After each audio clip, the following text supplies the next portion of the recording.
we're seeing evidence for, call them power tools, call them just powerful tools that were cutting incredibly hard stone. And that's one of the best. I have. We can look at some of those images if you like of tooling. I mean, not just cuts. You see these cuts all over the place. Well, I don't know if this is all broken up stone now, but there's these types of things you see all over it at this is on the basalt pavement. But one of my favorite ones is actually, I really like the edge of this thing. It's a slab at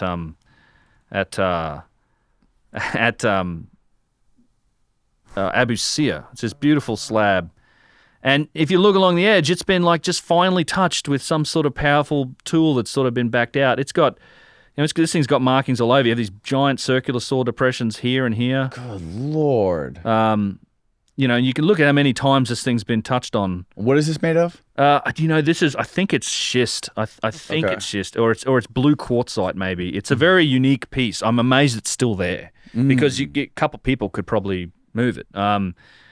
And it's just a remarkable piece of stone. Let's see where else you got. Yeah, so Yusuf's pointing out the big circular saw indentation. All the colours come out of it when you wet it. We usually wet this one and show people. And it was cut right through here at the end and then snapped off. You can see that on the end here. Cut straight through. Here's some other looks at the circular saw marks on this thing. Absolutely amazing tooling marks in this. Perfectly straight. Yeah, and you have, let me look, I think it's in statues. I want to show you the overcuts. Yeah, I mean, you have stuff like this, right? So this is at Kerkwyk Temple. I just did a video on this.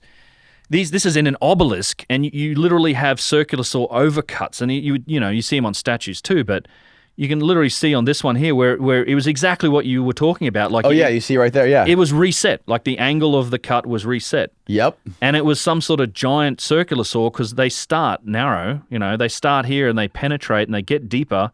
And then they peter out at the bottom. Like the profile fits a big circular saw. And in fact, there's some more of these at Kerkwyk, and I do this in the video, but I've plumbed them with like a key card where you can show the depth increasing. You show the profile of a circular saw cut. Oh, really? Yeah, I mean it's the depth the depth varies from the middle being the deepest, and then it gets shallower towards the ends. Yeah, I mean this is a classic example of a circular saw cut. You see this here, right? I mean, it's hard to. They had straight saws too. There's I should say that it's not all circular saws. There was absolutely straight saws too. This piece is very interesting. This is at a place called Abu Rawash. If Chris Dunn does talk about this in his book, a lot of people have talked about this. I think even maybe Petrie talked about it. But you see how it's you clearly can see the orientation of the saw, right? Here's the crazy thing to think about this piece. It's concave. See this line in the center here? You can actually see it here. See this curve? Yes. So it's shaped like this. It's concave. So it's cut this way, and it seems to have been cut this way. So it's not straight. So what I think you're looking at is a two-stage machining process here, where they cut, and this is where that concavity ends here. Like you can see, it gets deeper and then shallows out. Yep. So they cut it sideways through this, and then it's almost as if they ran a circular saw this way and they just pushed the block through like this, so it was digging out that profile as it went through. But there's this, it's hard to see in the photos, but it's entirely there. And again, you see the striations in the stone from the cutting mechanism. Right, the little grooves. This is in very sophisticated machining in stone. Like, I don't know what the purpose was for this, whether this was, it could have been part of a box. They didn't cut all the way through the stone. I don't know. Here's another good. That's just good stuff like this. Yeah, like I mean, Lord, we're blowing Steven's mind right now. I mean, I've got endless examples of this, and I mean, I like this one too. Like, but you can see it's just been, and you actually look close to, you can actually see the striations, like the individual cut lines. So it gets really interesting with this because. Yeah. A lot of these saw marks, the basalt ones, and again, basalt being kind of as hard, if not a little harder than granite, are in what's this basalt pavement that's to the east of the Great Pyramid, and it's on the sides because they would finish the top, and it was perfectly flat. In fact, it's a wondrous application of stonework. But over the years, millennia, it's been falling apart. In fact, they even built back in the day, they built a road. They had a road over it. Like they literally put down a road over the top of this basalt pavement. They've taken the road away now. But at the sides of this thing where it's falling apart, you can see where they were rough shaping the blocks, right? There was different types of tools, it seems to me.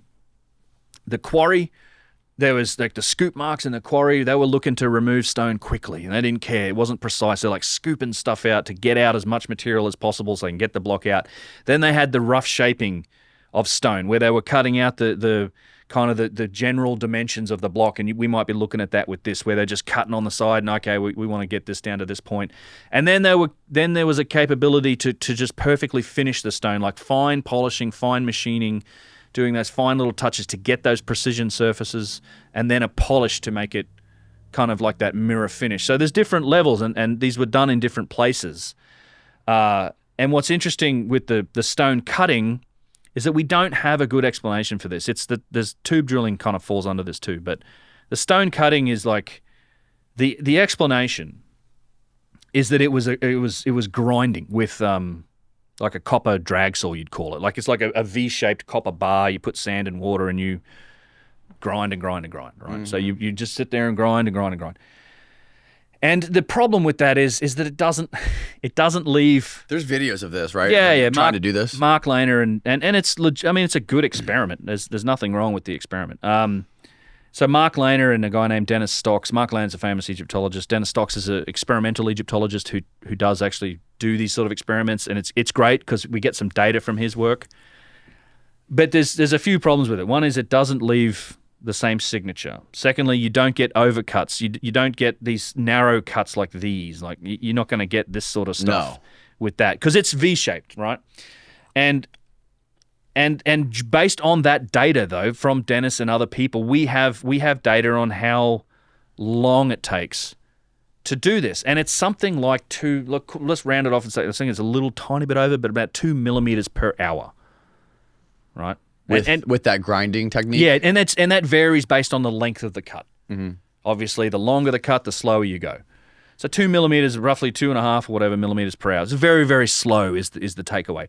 And at the same time, you lose copper. Like the grinding, because it's the quartz sand that's doing the cutting, the copper's kind of, you could use horn or potentially even wood, but even using copper, you lose copper at a tremendous rate. So you lose almost as much, if not more copper than you're actually getting from cutting the stone. And it's a very slow rate. So with that slow rate, you'd have to grind away for hours to get these sort of overcuts that we see, for starters. So it's and again, as you said, you're probably not gonna make that mistake and sit there and keep doing that mistake for hours and hours to get an overcut. Like, all right, Johnson, you're in trouble, bro. Like, and secondly, I have yet to do the math, but I plan on. I'd love to do this. I've said it a few times now, but I want to scale this up to see what is at an industrial scale, can the stuff, because we know you can kind of calculate how many blocks, how much granite was cut. You can probably get to a rough figure of how much tonnage of granite, say just at Giza, or maybe just on the Middle Pyramid complex. I don't know. Okay. But, Chris Dunn kind of calculated it, just to give you an example, there's a box inside the Middle Pyramid, right? There's a box in the room, kind of like the box in the King's Chamber. It's a little bigger, a little longer, like maybe 8 feet long and 3 or 4 feet wide. And based on Dennis Stocks' experiments, purely to make the primary cuts on that block of granite, so assume you quarry the granite, takes God knows how long, but just to make like the north, south, east, west, top and bottom cuts, right, to shape the box, using the data that we've got from guys like Dennis Stocks, would take something like 267 days of continuous grinding, 24 hours a day, just to shape that one box. Mm-hmm. And that doesn't include hollowing it out, because again, it's a single piece box, right? It's been hollowed out, it's been finished perfectly. You've got tube drills in it. It's all shaped and decorated, and there's who knows how much work in doing that as well. So it's just like, you really think you could scale up and do like hundreds of thousands of tons worth of granite work using this? And where's all the copper dust? Where is it?